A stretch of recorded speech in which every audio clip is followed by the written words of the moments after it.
vuelta en su programa AM conversando sobre cirugía bariátrica con el doctor Wartan Keklikian. Doctor, usted trajo este libro, Obesidad bajo la lupa. Ajá. ¿En qué se inspiró para escribir esto?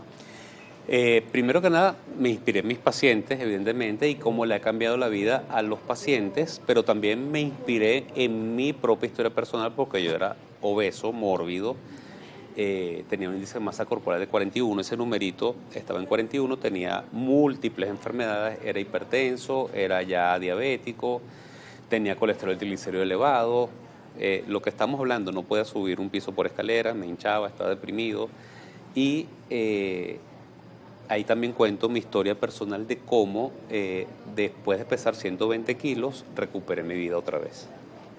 Y además usted, como bien comenta, lo narra en primera persona. Hay una frase importante acá y dice, es una enfermedad compleja que condiciona la vida entera. En estas páginas desmonto mitos.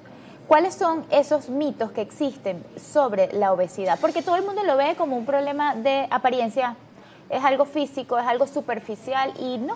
Como usted decía, hay muchas enfermedades asociadas a la obesidad. Sí, el primer mito es que la gente piensa, por ejemplo, que el obeso tiene la culpa de ser obeso y que era una condición. Eso, gracias a Dios, ha cambiado. Son algunas de las cosas que han ido cambiando en los últimos años.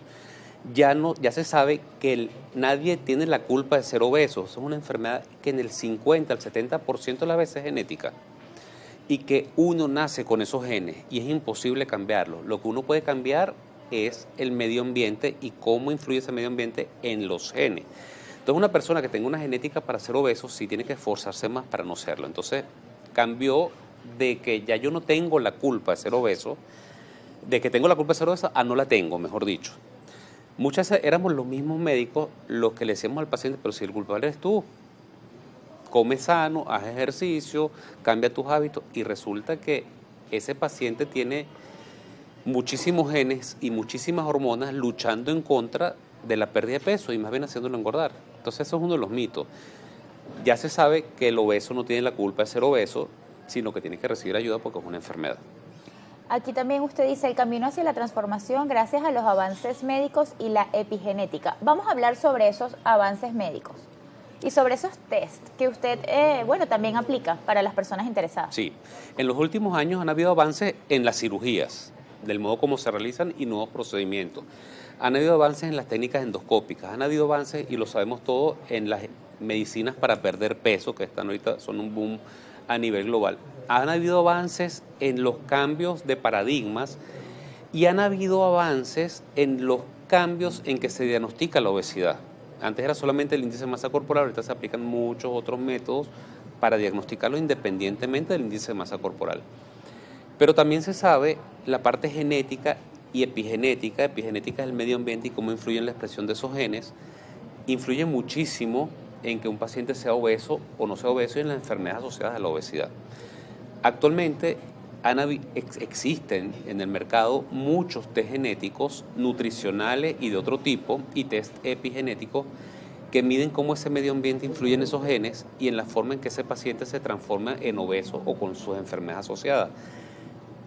Yo siempre digo que el conocimiento es poder, y al conocer uno sus genes, su genética y su epigenética, va a tener el poder de transformar su salud. El comienzo de la obesidad, yo siempre lo repito, es genético. Genético en un 70%. El medio ambiente influye un poquito, pero generalmente es genético.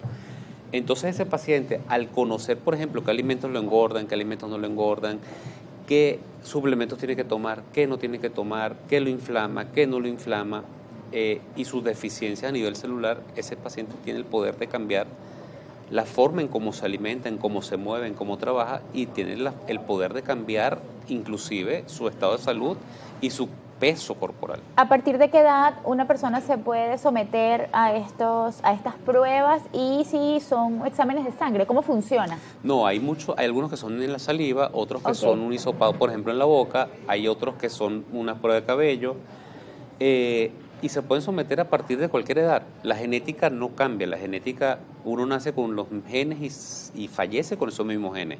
Entonces ya uno puede saber cómo ese niño o esa persona o incluso una persona adulta va a reaccionar ante los estímulos alimenticios o ante cualquier alimento. Entonces, se puede hacer desde chiquito y ahí es donde empieza la prevención. Doctor, ¿dónde podemos encontrar este libro? Porque no se lo pregunté antes, para quienes están interesados. Ya está pronto en salir en las librerías. Todavía no ha salido, pero ya está a punto de salir en todas las librerías a nivel nacional. Y quiero compartir con ustedes algunas preguntas que llegan rápidamente en las redes sociales.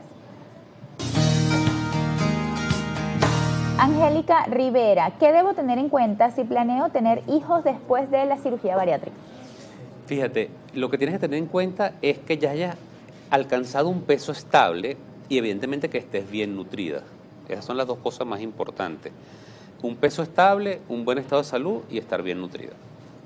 Julián Tovar, ¿cómo se aborda la relación entre la cirugía bariátrica y otras condiciones médicas? No entendí mucho esa pregunta. ¿Cómo se aborda la relación entre cirugía bariátrica y otras condiciones médicas? Me imagino que con este equipo que lo acompaña Claro, usted. con el equipo. Evidentemente una cirugía bariátrica va a mejorar muchas condiciones de salud del paciente y eso se va a ir viendo con el equipo multidisciplinario. Por ejemplo, la hipertensión, con un internista o un cardiólogo tiene que hacerle seguimiento a ese paciente y ver si esa hipertensión mejoró o remitió y si hay que bajarle la dosis del antihipertensivo. Pues no puede seguir tomando el mismo antihipertensivo que tomas cuando pesabas 140 kilos al que tomas cuando pesas 60 kilos. Probablemente ya no lo necesites. Doctor, agradecemos su compañía este miércoles. Por favor, díganos dónde podemos encontrarlo si a lo mejor nos queremos someter al test genético. Por Instagram es lo más fácil, @drhuartan, WARTAN, @drhuartan. Y yo estoy en el Hospital de Clínicas Caracas y el Grupo Médico Santa Paula. Tuve el gusto de conversar con el doctor Huartan Quecliclian. Hablamos sobre